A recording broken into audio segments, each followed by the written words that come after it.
श्री कृष्ण के गरीब सखा सुदामा जी की रोचक कहानी। भगवान श्री कृष्ण के कई मित्र थे, जैसे 1, मधुमंगल 2, सुबाहु 3, सुबल 4, भद्र 5, सुभद्र 6, मणिभद्र 7, भोज 8, तो कृष्ण 9, वउथप 10, श्रीरमा 11, सुदामा 12, मधुकंठ 13, अर्जुन 14, विशाल 15, रसाल 16, मकरंद 17, सदानंद 18, चंद्रहास 19, बकुल 20, शार्द 21, बुद्धि प्रकाश आदि। आओ इन्हीं में से एक सुदामा के बारे में जानते हैं खास बातें। उज्जैन अवंतिका में स्थित ऋषि सांदीपनि के आश्रम में बचपन में भगवान श्री कृष्ण और बलराम पढ़ते थे। वहां उनके कई मित्रों में से एक सुदामा भी थे। सुदामा श्री कृष्ण के खास मित्र थे। वे एक गरीब ब्राह्मण के पुत्र थे। सुदामा और श्री कृष्ण आश्रम से भिक्षा मांगने नगर में जाते थे। आश्रम में आकर भिक्षा गुरु माँ के चरणों में रखने के बाद ही भोजन करते थे। परंतु सुदामा को बहुत भूख लगती थी, तो वे चुपके से कई बार रास्ते में ही आधा भोजन चट कर जाते थे। सुदामा श्री एक बार गुरु माँ ने सुदामा को चने देकर कहा कि इसमें से आधे चने श्री कृष्ण को भी दे देना और तुम दोनों जाकर जंगल से लकड़ी बिन लाओ। फिर दोनों जंगल में लकड़ी बिनने चले गए। वहां बारिश होने लगी और तभी दोनों एक शेर को देखकर वृक्ष पर चढ़ जाते हैं। ऊपर सुदामा और नीचे श्री कृष्ण। फिर सुदामा अपने पल्लू से चने निकालकर चने खाने लगता है। चने खाने की आवाज सुनकर श्री कृष्ण कहते हैं, अरे ये कट कट की आवाज कैसी आ रही है? कुछ खा रहे हो क्या? सुदामा कहता है, नहीं, ये तो सर्दी के मारे मेरे दांत कट कटा रहे हैं। ये सुनकर श्री कृष्ण कहते हैं, अच्छा बहुत सर्दी लग रही है क्या? सुदामा कहता है, हाँ। ये सुनकर श्री कृष्ण कहते हैं कि मुझे भी बहुत सर्दी लग रही है। सुना है कि कुछ खाने से शरीर में गर्मी आ जाती है, तो लाओ वो चने जो गुरुमाता ने हमें दिए थे, दोनों बांटकर खा लेते हैं। ये सुनकर सुदामा कहता है, चने कहाँ हैं? वो तो पेड़ पर चढ़ते समय ही मेरे पल्लू से नीचे कीचड़ में गिर गए थे। ये सुनकर श्री कृष्ण समझ जाते हैं और कहते हैं, ओह, ये तो बहुत बुरा हुआ। ये सुनकर नीचे की डाल पर बैठे भगवान श्री कृष्ण अपने चमत्कार से हाथों में चने ले जाते हैं और ऊपर चढ़कर सुदामा को देकर कहते हैं कि पेड़ पर फल तो नहीं, लेकिन मेरे पास ये चने हैं। सुदाम कहते हैं, ये तुम्हारे पास कहाँ से आए? तब कृष्ण कहते हैं कि वो मुझे भूख कम लगती है ना।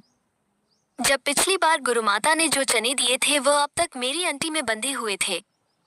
ले लो, अब जल्दी से खा लो। ये सुनकर सुदामा कहता है, नहीं नहीं, मैं इसे नहीं ले सकता। तब श्री कृष्ण पूछते हैं, क्यों नहीं ले सकते? सुदामा रोते हुए कहता है कि क्योंकि मैं इसका अधिकारी नहीं हूँ और मैं तुम्हारी मित्रता का भी अधिकारी नहीं हूँ। मैंने तुम्हें धोखा दिया है कृष्ण, मुझे क्षमा कर दो। कृष्ण कहते हैं, अरे, जिसे मित्र कहते हो उससे क्षमा मांगकर उसे लज्जित न करो मित्र। इसी प्रकार एक बार श्री कृष्ण सुदामा को वचन देते हैं कि मित्र, जब भी तुम संकट में खुद को पाए तो मुझे याद करना, मैं अपनी मित्रता जरूर निभाऊंगा। बलराम और श्री कृष्ण को आश्रम में भिन्न भिन्न कार्य करते थे। एक बार श्री कृष्ण, बलराम और सुदामा भिक्षा मांगने के लिए जाते हैं। एक द्वार पर खड़े होकर तीनों भिक्षामदेही कहते हैं, तो एक महिला अपनी बेटी के साथ भिक्षा लेकर बाहर आती है और कहती है, ब्रह्मचारियों, आज आने में बहुत देर कर दी। ये सुनकर श्री कृष्ण कहते हैं, माता, आज सारे आश्रम में सफाई करनी थी, बहुत काम था, इसलिए विलंब हो गया। आपको प्रतीक्षा करना पड़ी, उसके लिए क्षमा करें। ये सुनकर वह महिला कहती है, अरे क्षमा कैसी? मैं तो इसलिए प्रतीक्षा कर रही थी कि रोज तुम रूखी सूखी रोटी लेकर जाते हो, आज घर में मालपुआ बने थे तो मैंने सोच तुम जल्दी आ जाओगे तो गरम गरम खाओगे। देखो, मैंने कपड़े से ढककर मालपुआ गरम गरम रखे हैं तुम्हारे लिए। ये देखकर सुदामा का मन ललचा जाता है। वह कहता है, मालपुआ? आज मालपुए बने हैं? वह महिला कहती है, हाँ, आज घर में पूर्णमासी की पूजा थी। फिर वह तीनों को मालपुए देकर कहती है, अब इसे जल्दी से खाओ, गरम गरम खाने में आनंद आता है।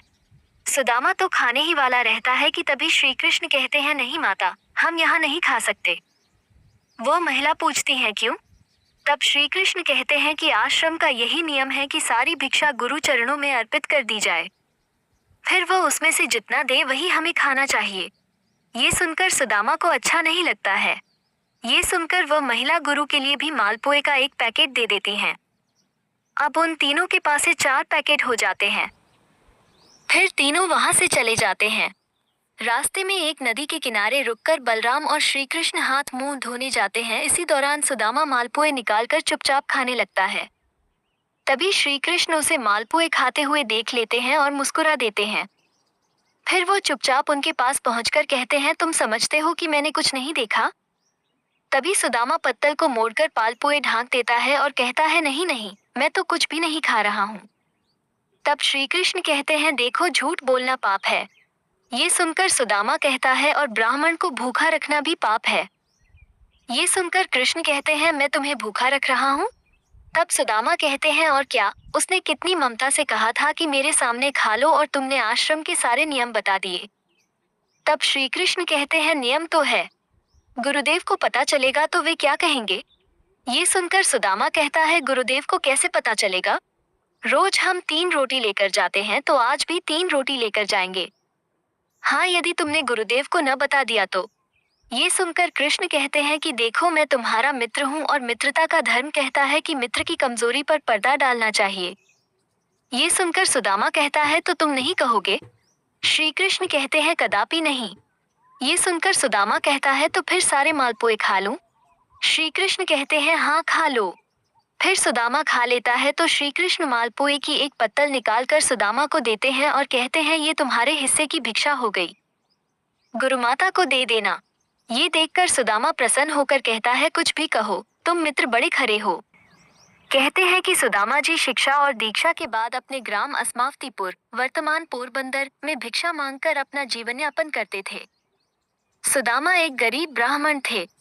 विवाह के बाद वे अपनी पत्नी सुशीला और बच्चों को बताते रहते थे कि मेरे मित्र द्वारिका के राजा श्री कृष्ण हैं, जो बहुत ही उदार और परोपकारी हैं। ये सुनकर एक दिन उनकी पत्नी ने डरते हुए उनसे कहा कि यदि आपने मित्र साक्षात लक्ष्मीपति हैं और उदार हैं, तो आप क्यों नहीं उनके पास जाते हैं? वे निश्चित ही आपको प्रचुर धन देंगे, जिससे हमारी कष्टमय गृहस्थी में थोड़ा बहुत तो सुख आ जाएगा।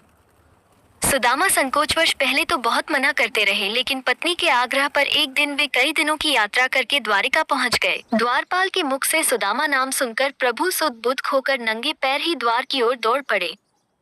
उन्होंने सुदामा को देखते ही अपने हृदय से लगा लिया और प्रभु की आंखों से आंसू निकल पड़े। वे सुदामा को आदरपूर्वक अपने महल में ले गए।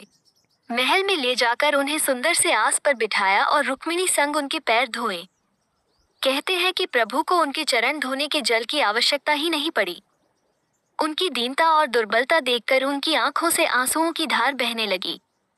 स्नान, भोजन आदि के बाद सुदामा को पलंग पर बिठाकर श्री कृष्ण उनकी चरण सेवा करने लगे और गुरुकुल में बिताए दिनों की बातें करने लगे। बातों ही बातों में ये प्रसंग है। प्रसंग के दौरान ही श्री कृष्ण ने पूछा, भाभी ने मेरे लिए कुछ तो भेजा होगा? सुदामा संकोचवश एक पोटली छिपा रहे थे। भगवान मन में हंसते हैं कि उस दिन चने छिपाए थे और आज तंदूल छिपा रहा है। फिर भगवान ने सोचा कि जो मुझे कुछ नहीं देता, मैं भी उसे कुछ नहीं देता, लेकिन मेरा भक्त है तो अब इससे छीनना ही पड़ेगा। दिन भरपेट भोजन कराने के बाद सुदामा को विदाई दी, किंतु विदाई के दौरान उन्हें कुछ भी नहीं दिया। रास्ते भर सुदामा सोचते रहे कि हो सकता है कि उन्हें इसी कारण से धन नहीं दिया गया होगा कि कहीं उनमें अहंकार न आ जाए। यह विचार करते करते सुदाम अपने मन को समझाते हुए जब घर पहुंचे तो देखा, उनकी कुटिया के स्थान पर एक भव्य महल खड़ा है और उनकी पत्नी स्वर्णाभूषणों से लदी हुई तथा सेविकाओं से घिरी हुई है। ये दृश्य देखकर सुदामा की आंखों से आंसू निकल आया और वे सदा के लिए श्री कृष्ण की कृपा से अभिभूत होकर उनकी भक्ति में लग गए। जय श्री कृष्ण। वेब दुनिया पर पढ़ें।